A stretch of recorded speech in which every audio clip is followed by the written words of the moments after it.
Hello guys, welcome back to the channel, and it's another neutral view as we cover the second Scottish Cup semi-final which took place at Hampden between Aberdeen and Celtic today. Celtic ran out 2-0 winners in what was a fairly drab game, to be honest, but let's get into it anyway. Celtic made a couple of changes. They brought Edouard back in, and obviously Beaton came back into the back line as well as Tom Rogic starting in behind. They played the 4-2-3-1. He was part of the three along with Christie and Elyounoussi, and behind Edouard up front. And for Aberdeen they brought in Sam Cosgrove as well back into the starting lineup. So getting into the game, I was thinking it's going to be tight.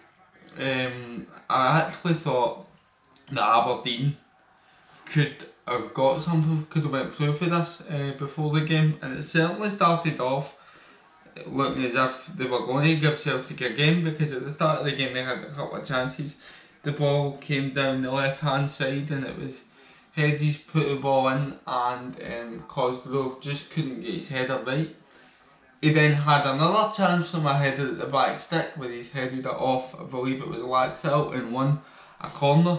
But after that it was really all Celtic. Edouard was played through, his shot was saved by Lewis, it came back to him and Lewis managed to save it again, great double chance.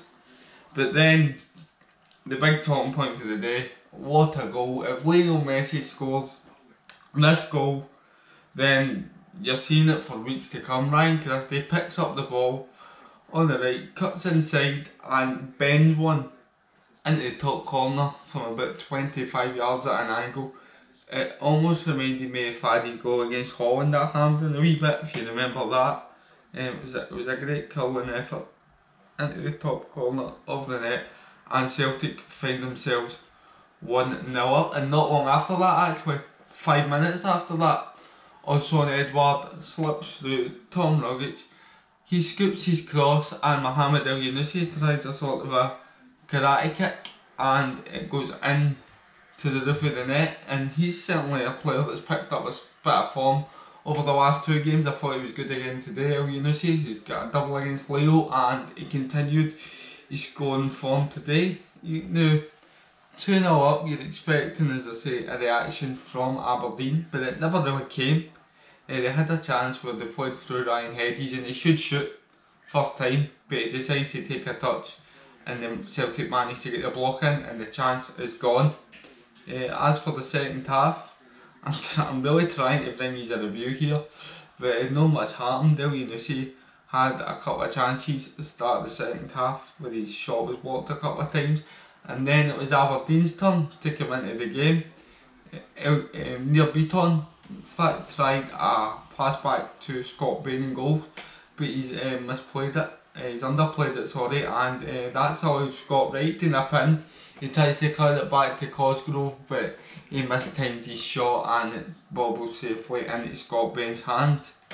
They then pick up the ball in the middle and Ryan Hedges had a shot wide. Then Lewis Ferguson has a shot which goes over the bar, and Aberdeen had tried to make it. They made a change which I think allowed them to come into the game more, when they took off Cosgrove and they brought Marley Watkins on and put him through the middle. Now, he did start to cause the Celtic defenders some problems. He was making some runs in behind, which it certainly gave the likes of Duffy something to think about, because as you know, he's not the fastest. And then they have a penalty shout. Now for me, this isn't really a penalty. I mean, it was a shove in the Aberdeen player, I'm sure it was Watkins, but there's not enough contact there for it to be given when the ball was whipped in. So I think that the referee got that one right, and unfortunately for me, any chance of Aberdeen coming back into the game was eradicated when Watkins had to come off with an injury and they brought on Curtis Main. Now I'm not saying Curtis Main doesn't cause defenders any problems. I mean, he was great for Motherwell for 6 months, but it doesn't offer you that energy and that pace in behind, so it kind of just allowed Celtic to keep Aberdeen in front of them, because there was nothing coming in behind, and it led to Aberdeen forcing a lot, and the game just fizzled out and Celtic are 2-0 winners, and they will go on to play Hearts in the final on the 20th of December. Now, this game's raised a few questions that I want to cover just before we get to the end of the video. Will this kick-start Celtic's season?